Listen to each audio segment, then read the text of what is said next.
Hello, students.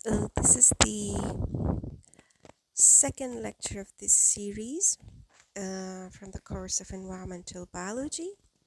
And today's lecture is about layers of the atmosphere. Can you imagine you travel upwards from the surface of the earth, like you're sitting in your room, but no windows and no walls, and you move upward? What you will see, you will be traveling up past the birds, past the clouds, past the airplanes, past the air jets, and past the satellites. And you reach out the space. And during this visit, this travel, you'll be actually experiencing and watching the atmosphere changing, and you will be crossing across these five layers known as the layers of the atmosphere. The atmosphere of the earth is a layer of gases. Commonly, we call it air. This is the air that surrounds the earth and creates an inhabitable environment.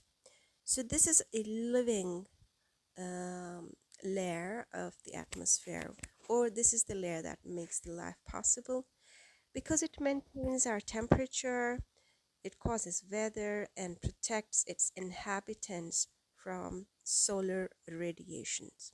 So the envelope of gases surrounding the earth, it changes from the ground upwards. And when you move upward, you can see that there are five distinct layers that have been identified. Though you cannot see them because there are no boundaries to it, this is just air. But there are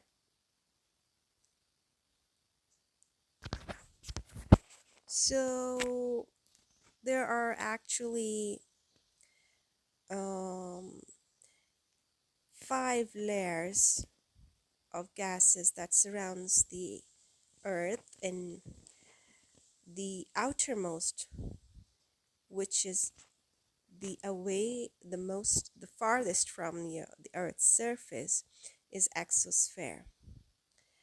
Then below that is thermosphere, and uh, each of these layers is actually um,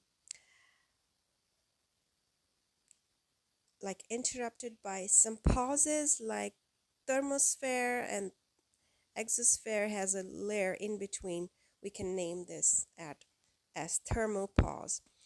Then below thermosphere is mesosphere, and below mesosphere is stratosphere, while the just above the Earth's surface is troposphere, which is the nearest most. So we'll be looking at these layers of atmosphere in further details in today's lecture. Um, so are there clear boundaries to each layer?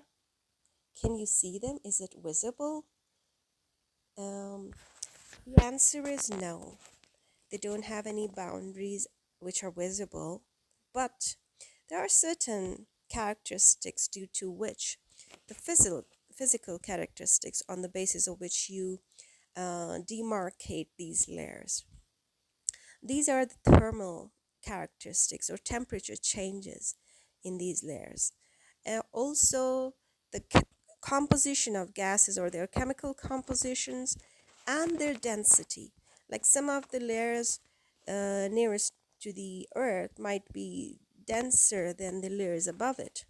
So each of the layers are bounded by pauses where the greatest changes in thermal characteristics, chemical composition, movement, and density occurs.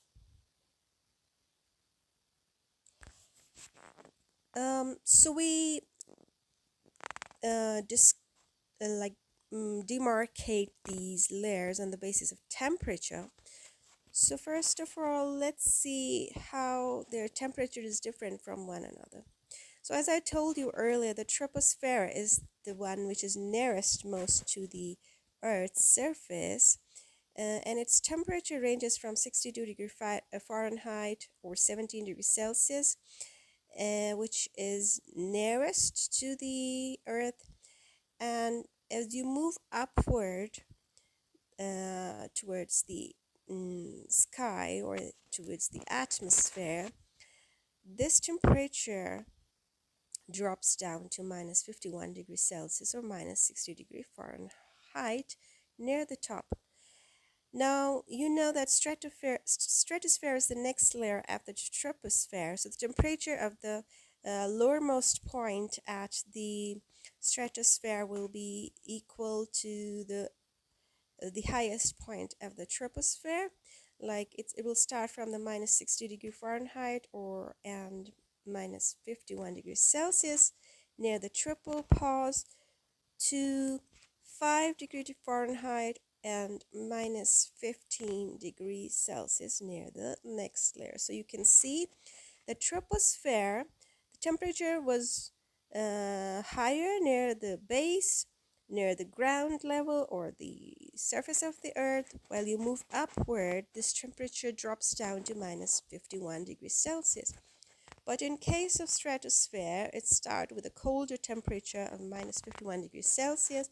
But as you travel upwards near the next layer, its temperature is minus 15 degrees Celsius, which is relatively higher than minus 51 degrees Celsius.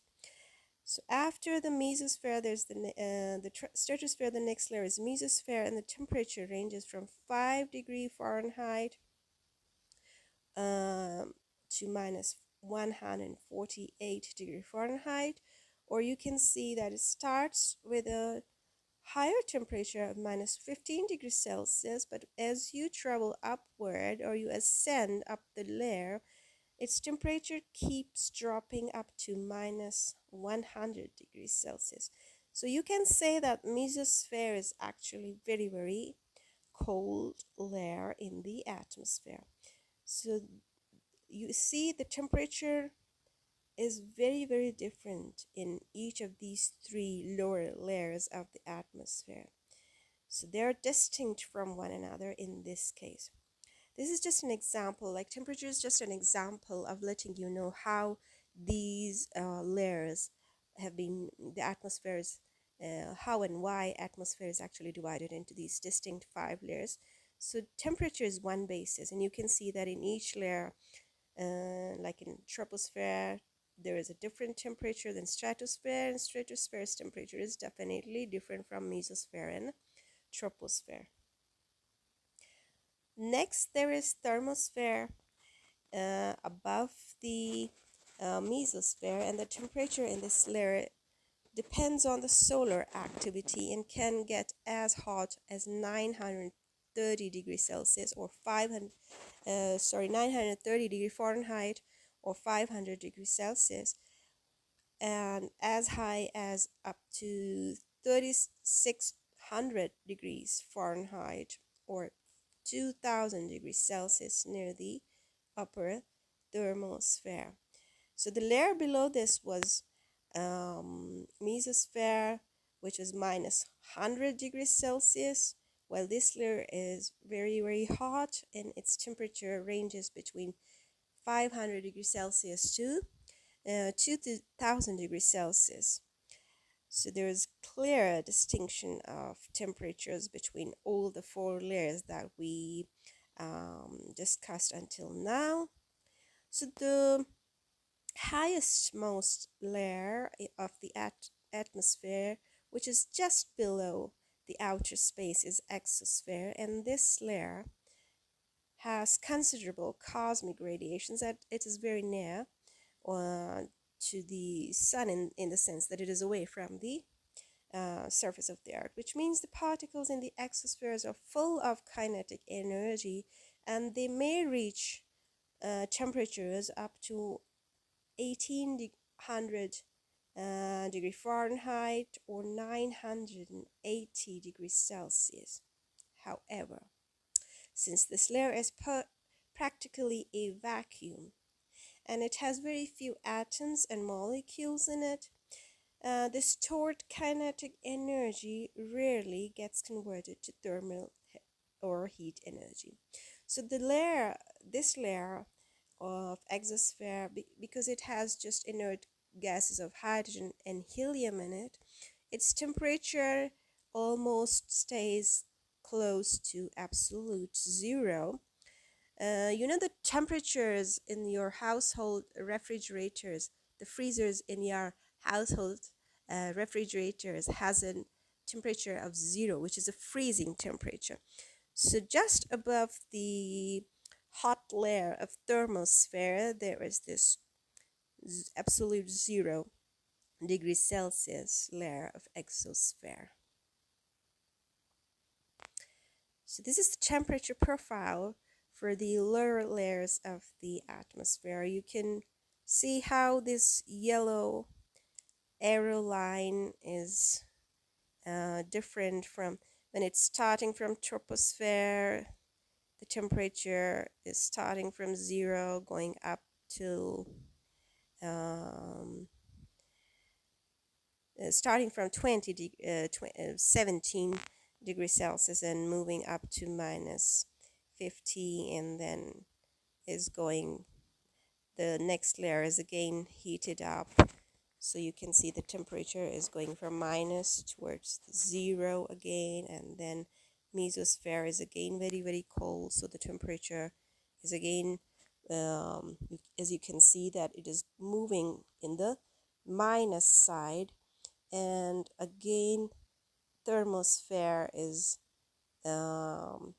very, very hot, and you can see that this yellow arrow is touching the end line, which is almost 100 degree Celsius, but it goes above and beyond that as well. So these are the layers of the atmosphere, and you can see that exosphere, in which you can see that spaceships actually travel in the exosphere layer of the atmosphere, and this layer is as high as 310 to 620 miles, and its temperature is close to absolute 0. This blue line that you can see below exosphere is known as exobase, and below this is thermosphere. Thermosphere is actually as high as starting from 86 to 372 miles, and its temperature ranges from 930 degree Fahrenheit to 3600 degree Fahrenheit. There is this Kármán line below thermosphere, and it is the start of the outer space. And aurora lights of northern and southern hemispheres actually occur in the thermosphere. Also, you can see the satellites.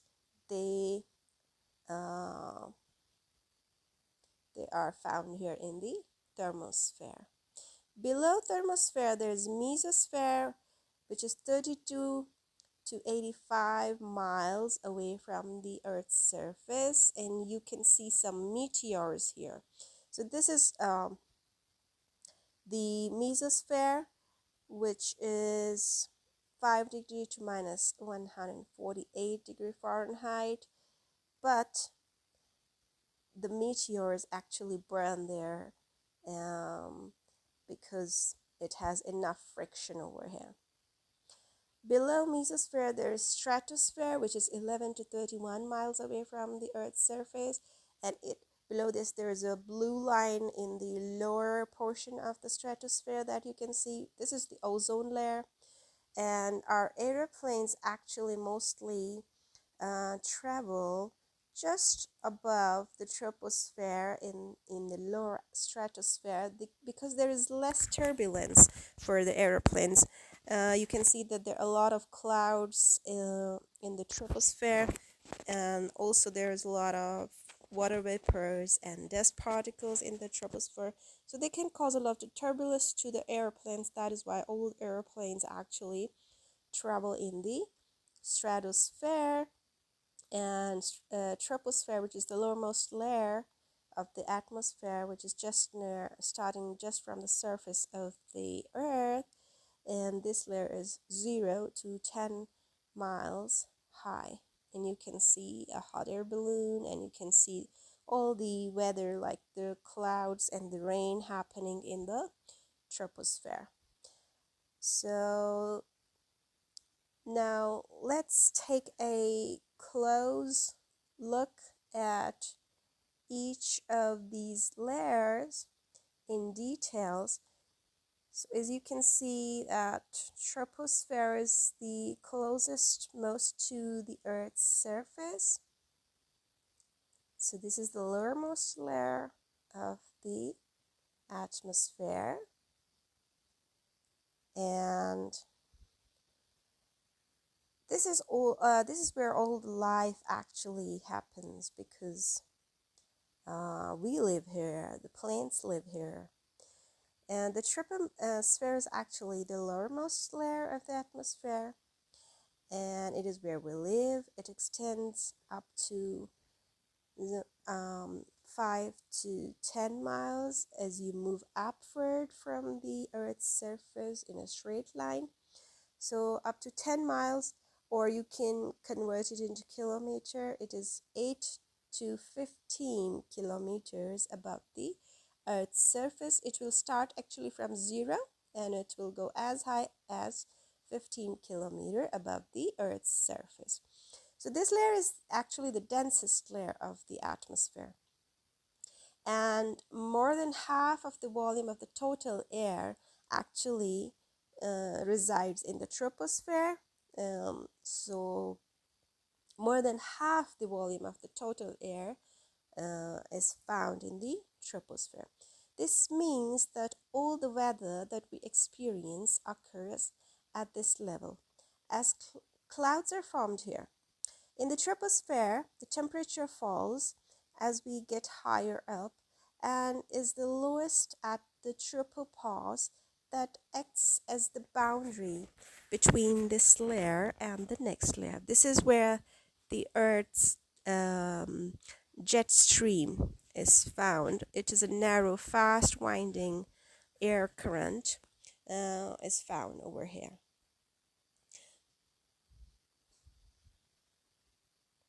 So next to the troposphere is the next layer known as stratosphere. It is just above the troposphere, and it lies just above the troposphere. It extends up to 31 miles high or 50 kilometer highs. Remember that the height of troposphere was just 8 to 15 kilometers, while this layer is higher, as it is as high as 50 kilometers or 31 miles above the Earth's surface. And this layer actually has a very important ozone layer. So it contains the atmospheric ozone layer. You know what is ozone? Ozone is another form of oxygen. Oxygen is a double molecule, O2, while ozone is a molecule of O3. This layer is very essential for our survival, as it blocks the harmful UV rays of the sun from reaching us. Unlike the troposphere, in this layer the temperature increases as we go higher. The jet aircraft and weather balloons also fly in this layer, as there is less turbulence. The stratosphere acts as the boundary between the stratosphere and the mesosphere. You know, this the picture that I'm showing here is a view area in Las Vegas. This is a very high building, so this is giving you a stratospheric view from which you can see below. So, and you are actually in the stratosphere. So this building is really high. And so moving to the next layer is the mesosphere. As we discussed earlier, the mesosphere is the coldest most layer of the atmosphere, and its temperature ranges between minus 15 degrees Celsius to minus 100 degrees Celsius as one ascends up the layer. The mesosphere extends from just above the stratosphere to 53 to 62 miles, or from 85 to 100 kilometers. As you remember, stratosphere extends up to 50 kilometer. So mesosphere is another 50 kilometers above, and it is 100-kilometer high from the 0 kilometers, or from the starting from the surface of the Earth. It is the coldest layer of the atmosphere, with the temperature dropping to its lowest at the boundary between the mesosphere and thermosphere. This boundary is known as mesopause. Nothing is known about this layer except that meteorites burn up here, preventing them from reaching the Earth's surface. You know what are meteoroids? Meteorites are actually the broken pieces of huge rocks from other stars or planets.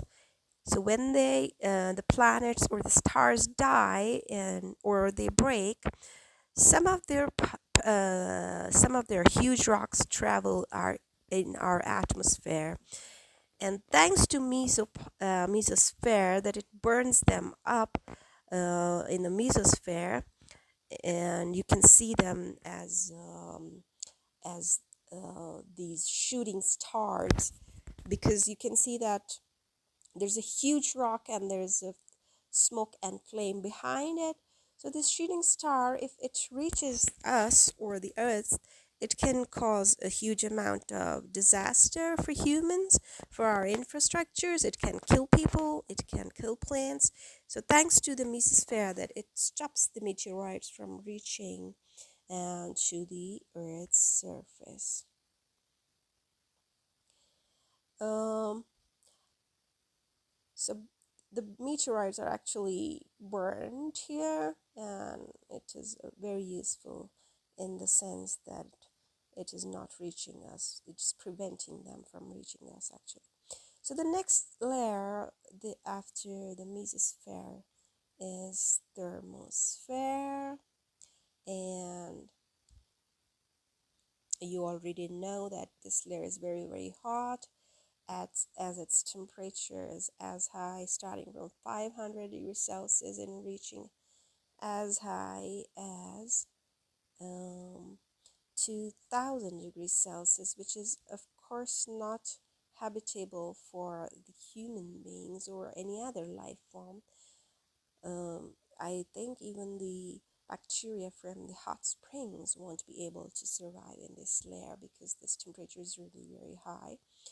So this layer extends above the mesopause, and it is as high as 600 kilometers from the Earth's surface. This is known as the upper atmosphere, and this layer is very thin, because the gases of thermosphere becomes increasingly denser as one descends towards the Earth.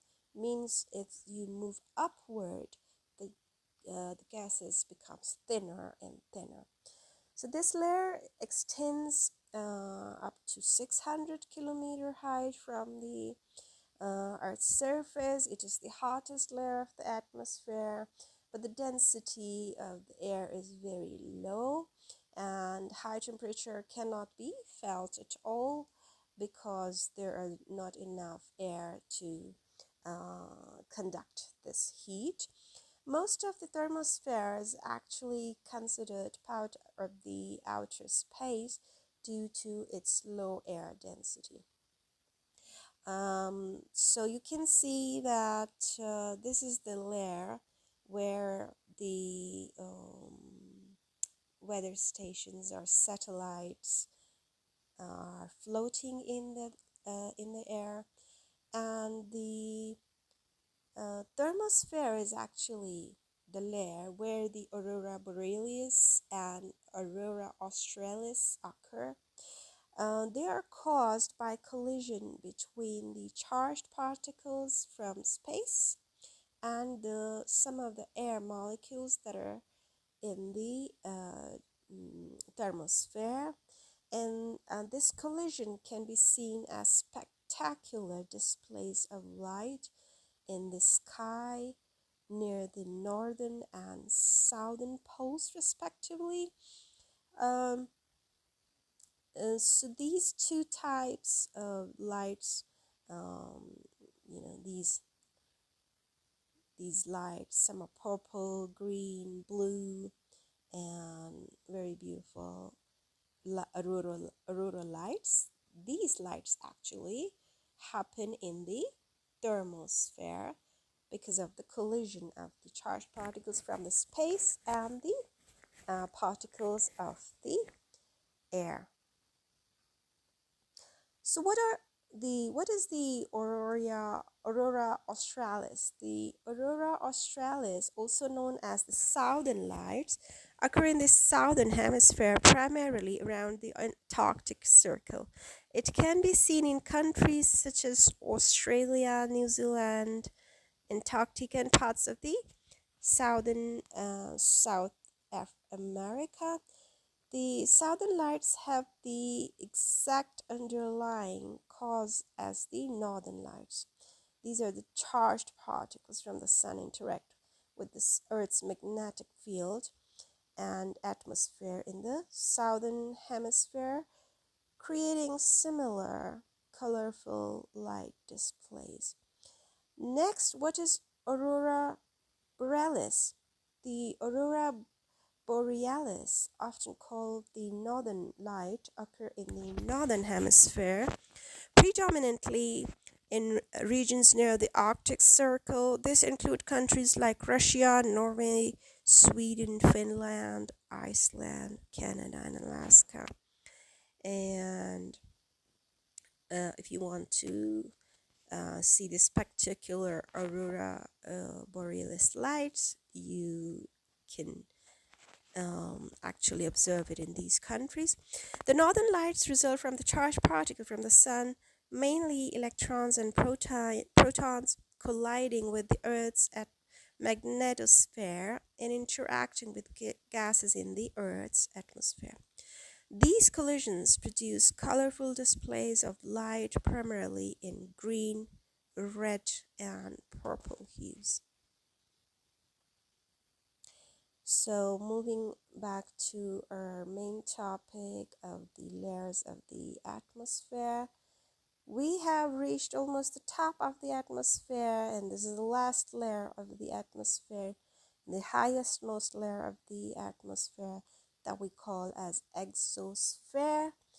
This layer has, like as I told you earlier, the temperature can go up to 980 degrees Celsius, but as it is practically a vacuum, so there are very few atoms and molecules, and this stored kinetic energy rarely get converted to thermal or heat energy. As a result, the temperature in the exosphere remains freezing, close to an absolute zero.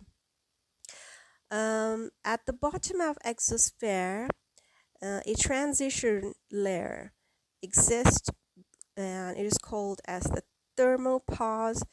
Thermopause is actually the layer that is mixing some of the portion of the exosphere with some of the portion of thermosphere. So this is the least dense layer of the atmosphere, and this is the highest most layer of the atmosphere actually. Um, so the height of this layer is actually up to, as thermosphere was 600 kilometer high, so it is starting from 600 or 500 kilometers and goes as high as 10,000 kilometers. It's written 1,000 kilometers here, but it is actually up to 10,000 kilometers, and you can see that the spaceship actually can the spaceship actually can travel in the exosphere, as this is almost like the outer space. So before we end the lecture, I've listed some important questions that might come across your minds. That what layer of the atmosphere do satellite orbit the Earth? So as I told you earlier, that the satellites um, orbit the Earth's um, in the thermosphere. The thermosphere is where satellite and space stations like the International Space Stations orbit the Earth, or they travel in the thermosphere. So the airplane, second question is, airplanes fly in what layer of the atmosphere?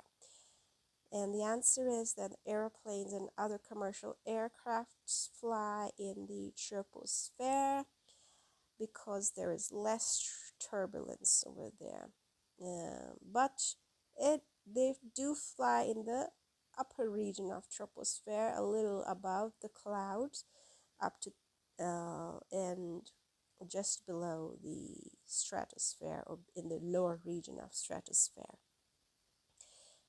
The third question is, what height does outer space start? I showed you this Kármán line, which is as high as 100 kilometer or 62 miles. This is where the outer space actually starts. So the 100 kilometer above the surface, and this is often said to be the point at which the outer space start.